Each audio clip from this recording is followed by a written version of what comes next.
Ya, jadi persiapan itu menjadi kunci untuk menjadi pemenang.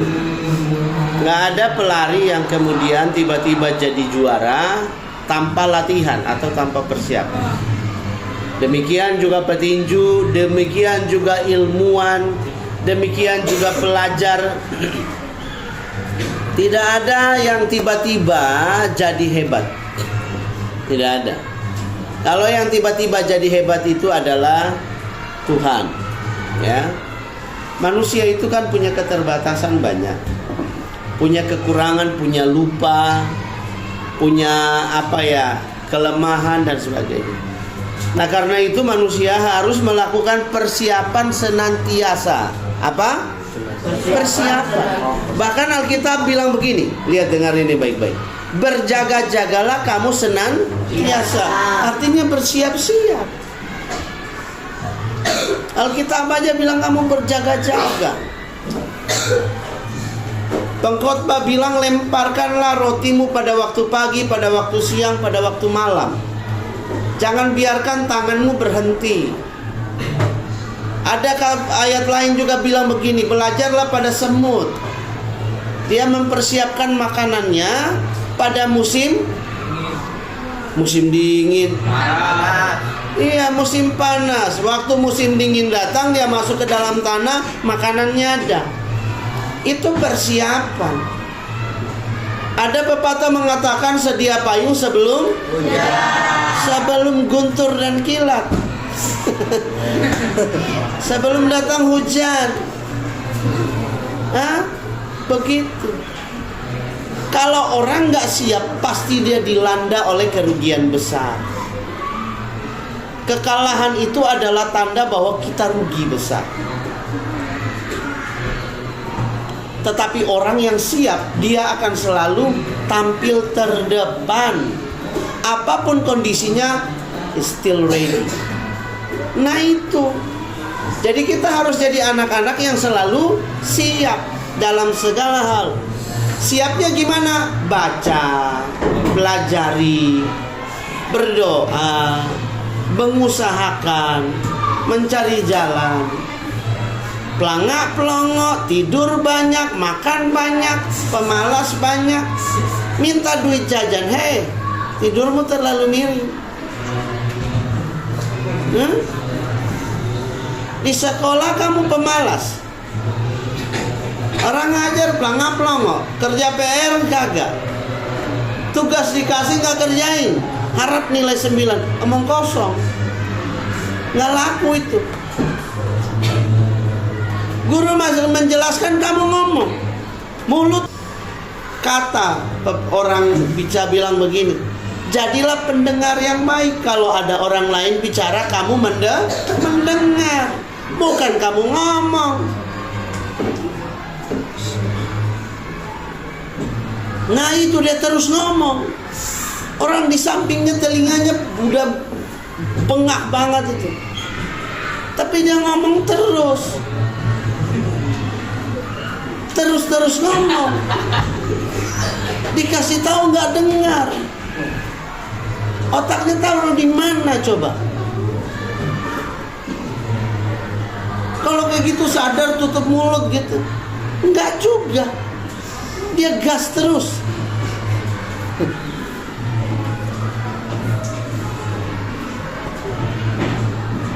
Ya. Jadi persiapan itu ada beberapa unsur di dalamnya. Satu, kesadaran. Kesadaran bahwa kita itu tidak bisa menang, berhasil. Kita itu tidak bisa jadi film. Yang menariknya kayak gini, bahwa Pak Abraham sudah melihat anak-anak yang punya tujuan dan persiapan, selalu mereka muncul sebagai pemenang. Mereka selalu muncul sebagai orang-orang berhasil. Dan karena 15 tahun, hampir lebih dari 20 tahun, Pak Abraham itu melayani anak-anak remaja dan anak-anak pemuda. Saya melayani sekolah minggu itu waktu umur 16 tahun. Saya sudah melayani sekolah minggu umur 17 saya mulai berkhotbah, pergi ke berbagai daerah. Nah, saya sudah melewati waktu yang dimana saya melihat anak-anak yang pernah saya arahkan dan mereka ada di pada posisi-posisi yang baik hari ini. Persoalannya cuma sederhana, ada anak yang memperhatikan dan ada anak-anak yang masa bodoh. Cuman dua jenis itu. Nah, anak-anak yang memperhatikan ini mereka selalu fokus dengan apa yang mereka mau capai. Tujuan mereka apa? Jadi mereka walaupun bermain dengan teman-teman yang lain, otak, hati, dan pikiran mereka menuju tujuan mereka. Jadi mereka tidak pernah terdistrupsi, tidak pernah terganggu, tidak pernah teralihkan oleh teman-teman di sekitarnya. Fokus dan tujuan mereka itu selalu pasti, arahnya mau kemana. Dan ketika kalau mereka bimbang, mereka ragu, atau mereka mengalami masalah, nanya Pak Abraham, gimana bro? Gimana begini? Begini. Udah saya arahkan. Dan mereka kembali lagi kepada pakem atau jalur yang benar. Nah, kamu harus punya pengertian begini, bahwa kita belajar oke, berteman oke, tidak masalah, semua harus berjalan. Tetapi fokus tujuan, arah yang kamu mau tuju, fokus kepada keberhasilan, sesuatu yang kamu mau gapai itu harus tetap terarah. Nggak boleh buyar karena temanmu ajak ini, ajak itu, nggak boleh. Kamu tidak boleh mudah terpengaruh oleh orang-orang atau teman-teman yang toksik, yang biasanya merusak, atau mereka yang tidak punya tujuan yang jelas. Main ini oke, buat itu oke, sana oke, sini enggak, mereka nggak punya tujuan. Nah, karena itu kamu harus belajar untuk bisa mempersiapkan diri. Atur diri kamu, fokus, doa, berjuang. Hari ini jangan bermain futsal, besok bermain basket, lusa kamu berenang, berikutnya kamu mau terjun payung, lama-lama kamu terjun ke got. Karena nggak ada tujuan yang pasti. Fokuskan. Oh, saya mau jadi atlet. Fokus, berjuang, berlatih, habiskan banyak energimu di sana. Terus gunakan semua potensi berlatih. Saya ingat cerita tentang seorang pebasket, namanya itu Michael Jordan. Ya. Atau juga kalian Shaquille O'Neal tahu, atau juga dari ada beberapa pebasket yang saya suka. Kalau orang latihan 3 jam, dia 5 jam. Jadi orang-orang yang menang dan juara itu, mereka selalu mempush diri mereka until limit. Nggak usah ngomong, biar saya ngomong. Dia hafal ayat. Push sampai until limit, sampai limit kamu lepas. Jangan biarkan diri kamu masa bodoh, tidak peduli, bermain-main, tidak punya fokus. Abraham, saya masih anak SMP. So what? Kalau kamu anak SMP, kenapa? Keberhasilan itu tidak dimulai dengan masalah umur, tetapi bagaimana anak-anak itu bisa melihat tujuan mereka, mereka fokus, mereka siapkan diri mereka, terus mengejar. Karena dunia akan selalu membuang para loser. Orang-orang yang kalah akan dibuang oleh dunia. Kamu tidak dipakai. Siapa yang mau pakai orang yang kalah? Nggak bakalan. Sehebat-hebatnya kamu, kalau kamu kalah, nggak bakalan dipakai. Dunia menawarkan persaingan yang ketat. Lalu bagaimana dengan anak-anak Tuhan? Mereka harus menyiapkan diri jadi yang terbaik, jadi yang paling hebat. Dengan itu nama Tuhan dipuji. Jangan berpikir bahwa kamu tidur-tidur malas-malasan Tuhan dipuji. Omong kosong. Tuhan tidak pernah dipuji di balik kemalasan, kesombongan, kebodohan, perilaku yang Tuhan nggak pernah dipuji di situ. Tuhan akan dipuji ketika kamu menunjukkan bahwa Tuhan menolong saya jadi yang terbaik. Tuhan menolong saya melewati rintangan. Tuhan menolong saya ada pada posisi yang tinggi selalu. Daud ketika berperang, apakah mudah menghadapi Goliat? Nggak mudah. Tapi dia terlatih melawan singa. Dia terlatih di belantara. Dia terlatih berperang. Dia terlatih menghadapi musuh. Latihan dan biasa menghadapi musuh adalah persoalan yang melatih dan mempersiapkan orang jadi terbaik. Lihat anak-anak dari kampung itu kenapa hebat-hebat. Fighting spiritnya. Mau lewat badai oke, mau lewat banjir oke, mau jalan yang jauh oke, mau apapun perjuangan, siap, ready oke, siap jadi pemenang. Kalau mentalmu mental tempe, sekali patah krek, udah nggak jadi. Tempe bagus nggak? Bagus.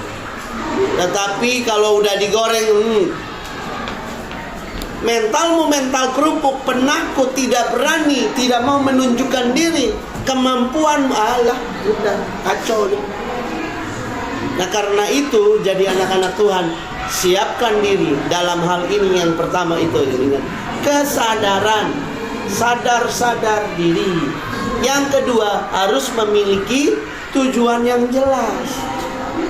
Orang tak jalan tanpa tujuan, mau pakai map sekalipun, mapnya ngamuk. Kamu tahu mapnya ngamuk, dia akan bilang, lu mau kemana? Gue bingung mau kemana, bawa antar lu nih. Sampai map aja ngamuk kepada kamu. Orang pakai map harus taruh titik jemput dan tujuan, betul? Kalau bayangkan kamu taruh titik jemput, tujuannya nggak pernah kamu langsung tekan aja. Mapnya kasih ribuan alamat, ribuan alamat dia kasih. Terus dia, kalau dia manusia, dia, lu mau kemana? Lu kelamaan kau.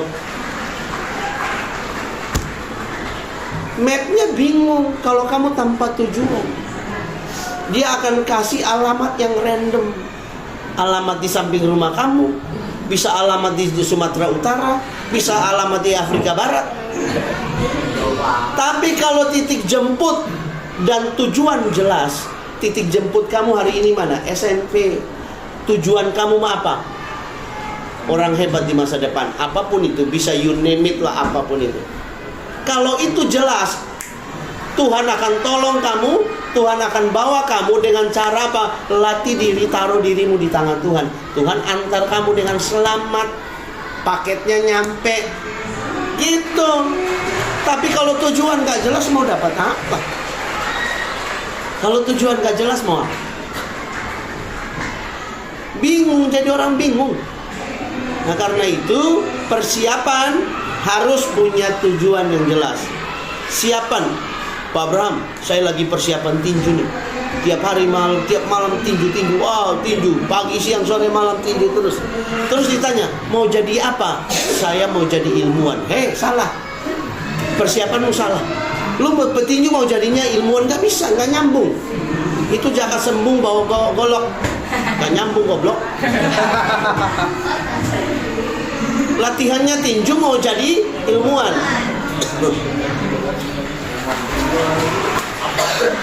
Nggak bisa kayak begitu. Persiapanmu harus jelas. Yang kedua, tujuanmu harus. Yang ketiga, terakhir, konsisten. Apa? Konsisten. Terus menerus. Persiapan itu nggak bisa satu kali persiapan 17 tahun kemudian baru kamu persiapan. Keburu orang berhasil, keburu kamu mati. Iyalah kalau umurmu 70 kemudian 17 tahun lagi baru persiapan, udah 81 loh. Jadi persiapan itu harus every day, konsisten, terus menerus. Lihat ya, orang yang bodybuilder itu, tahu bodybuilder ya? Orang yang biasa melatih membangun otot atau olahragawan binaraga itu, tahu apa yang mereka lakukan? Makan, istirahat, angkat besi. Makan, istirahat, angkat besi. Setiap hari. Badannya dari sekecil sapu lidi sampai segede gajah. Dia bisa begini. Kenapa? Tiap hari makan, istirahat, latihan, makan, istirahat, latihan. Nah, kalau kamu mau badan gede, tidur tiap hari jam 12, nggak bakalan. Yang ada adalah penyakitan, cepat mati kamu. Penyakitan lalu cepat mati kamu. Itu sama kayak orang mau lemaknya turun tapi makannya makanan Padang terus. Itu tuh. Konsistensi, ingat, konsistensi atau terus menerus. Nggak bisa satu hari saja. Nggak bisa satu hari saja.